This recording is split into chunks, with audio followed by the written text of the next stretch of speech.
Hey folks, welcome back. Entrepreneur in a Car series.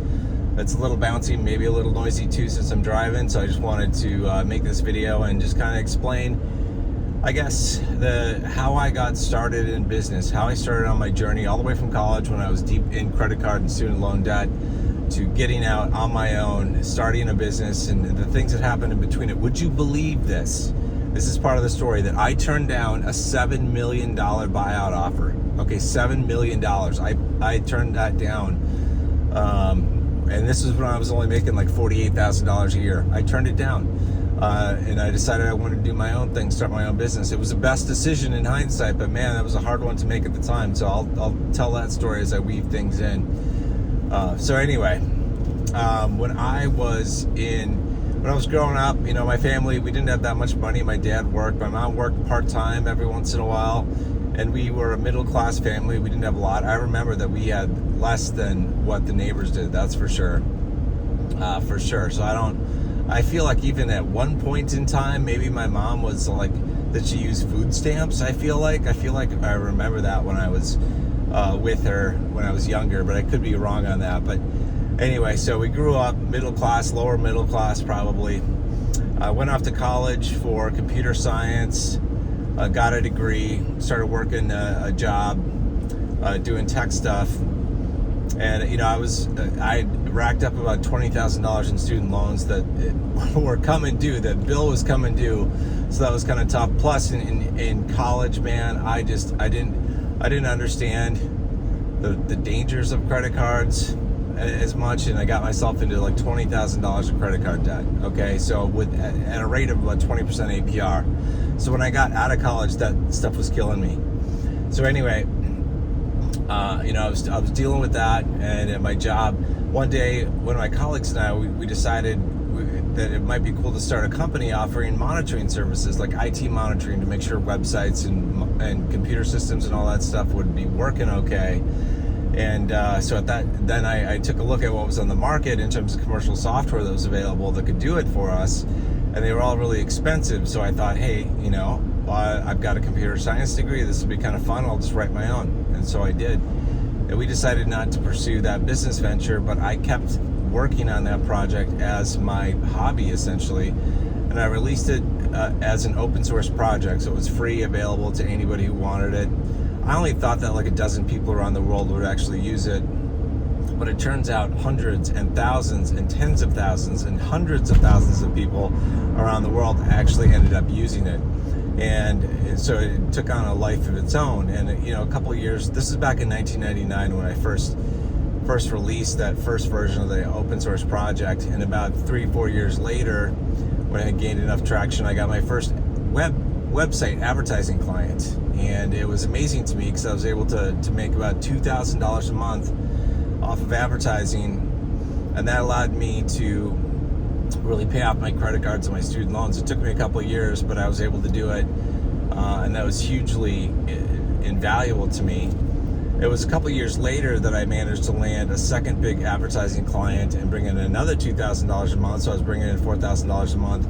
And that was the point where I had gotten myself out of credit card debt and built up, you know, about $10,000 or $15,000 worth of savings. I decided to take a leap of faith, quit my day job, and start my own business, start my own thing. And so I did at that point when I was bringing in $48,000 a year. And so it was just me. I couldn't afford to hire anybody, but it was just me, and I kept doing that for a number of years. And after a couple of years, I got noticed by some companies that were actually using my software as part of their own commercial solution, their own commercial product. And one of those companies was out of Sweden. And so I went over to Sweden a couple of times to meet with them, and they came to the United States to meet with me, and they made me a buyout offer of $1.5 million for me to join the company, for them to basically take over the project and me to join the company. And I remember, like, after that meeting, I told them when they made that offer that I had to, like, I need to go think about it. And I walked outside with my girlfriend then, and I almost broke down in tears because I couldn't believe $1.5 million. It was like this dream number that I just like really couldn't comprehend. So anyway, so I pursued that opportunity, or started to. I went down the path, but I decided after a couple months that it wasn't going to work out well because I wasn't really a fan of the team overall that I ended up working with. So I decided to just stick with the status quo. So I turned down that 1.5 million. And then I got approached by a company out of California. And I had met with them, I think once or twice a couple of years prior to this buyout offer that they came in with, but they came in with a really high number. First they came in with $1 million offer, which I was like, nope. Then they came in with a $7 million offer. And I was like, holy shit, $7 million. This is when I'm making like $40,000 a year, right?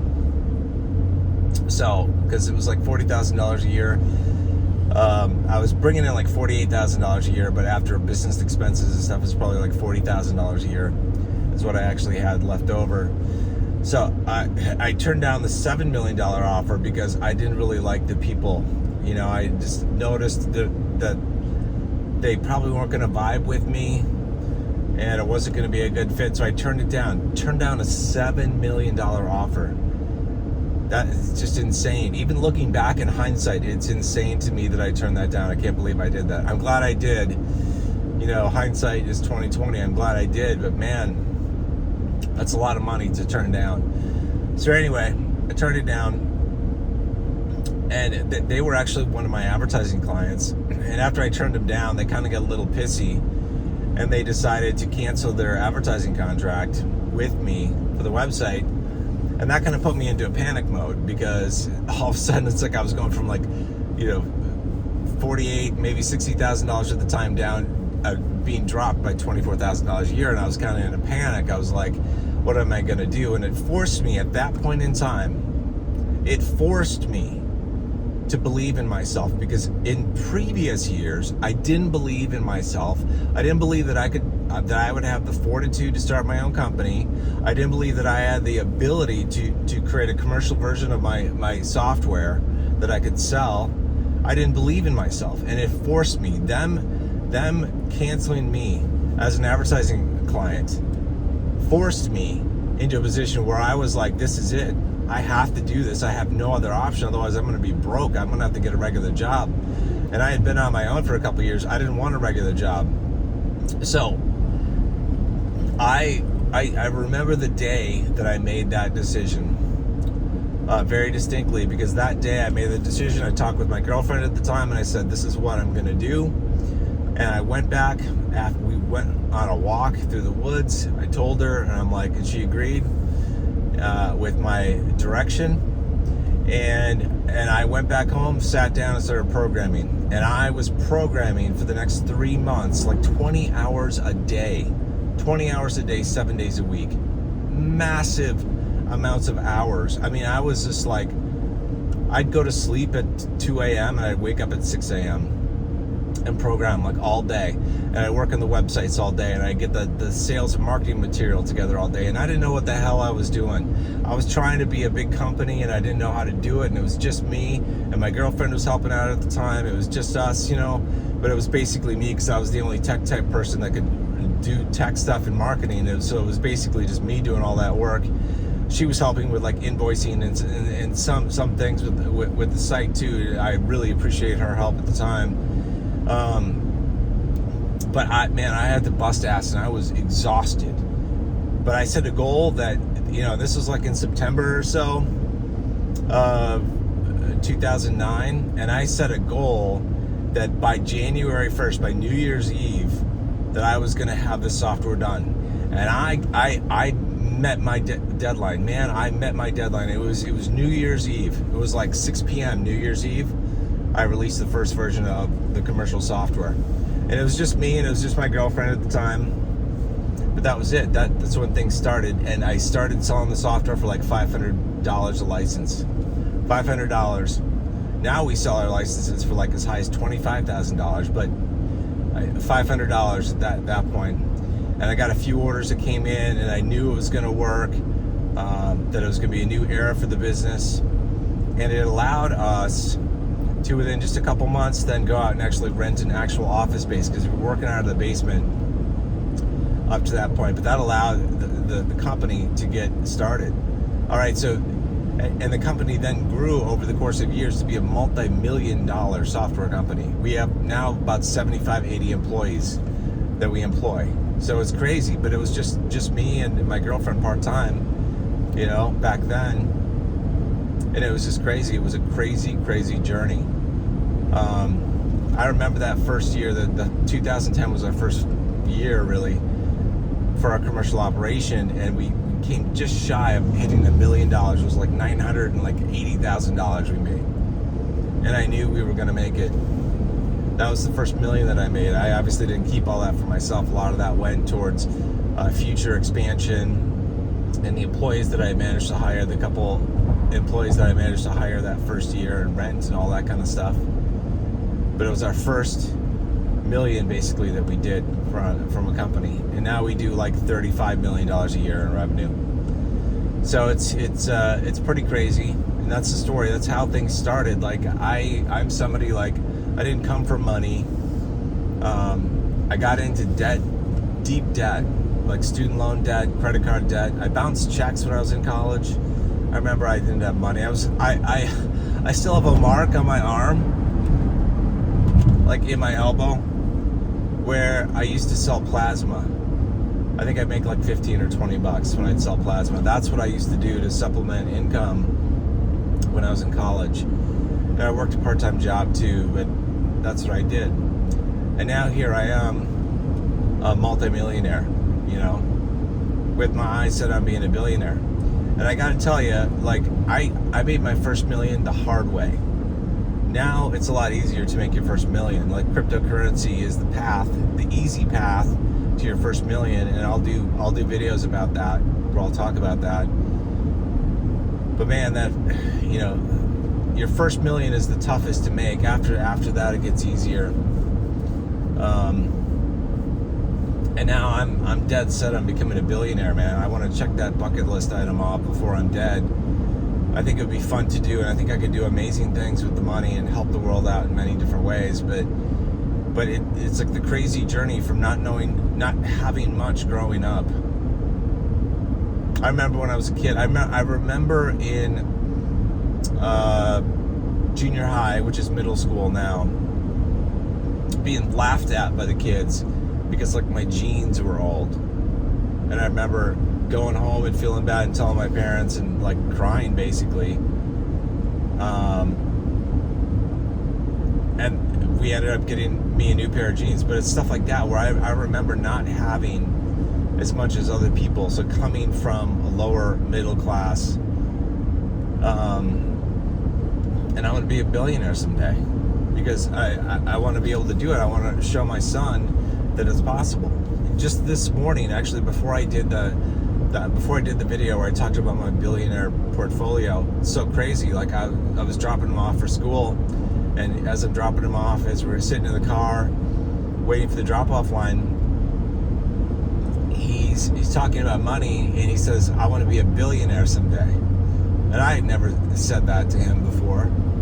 So he must have learned the word billionaire from somewhere else. But it's so crazy. I'm like father, like son. Like, I want to be able to teach my son to be a billionaire. I want to be able to show him that I made it. And I want the path for him to be easier, because I want to be able to teach him the lessons that I had to learn the hard way. I want to make them easier for him. And just like I want to help other people, like, I want to make it easier for them. There's no point in doing things the hard way. A lot of times we have to, because we don't want to listen to advice. We want to do it our own way. And so we end up doing it the hard way. But there's no point in doing that if you've got somebody who has been through things and they kind of know the best route. It's like, take their advice, take the fast route, take the easy route, Anyway. All right, so that's kind of what I want to talk about. So I talked about the conception of the company, like how I got started, like where the idea came from, where I kind of came from, early days, turning down those offers, man. $1.5 million offer, like, that thing made me cry. Because I got so overwhelmed. I'm like, holy shit. Like, that first offer of $1.5 million. I remember sitting around the table. My future father-in-law was sitting there around the table with the Swedish guys and me.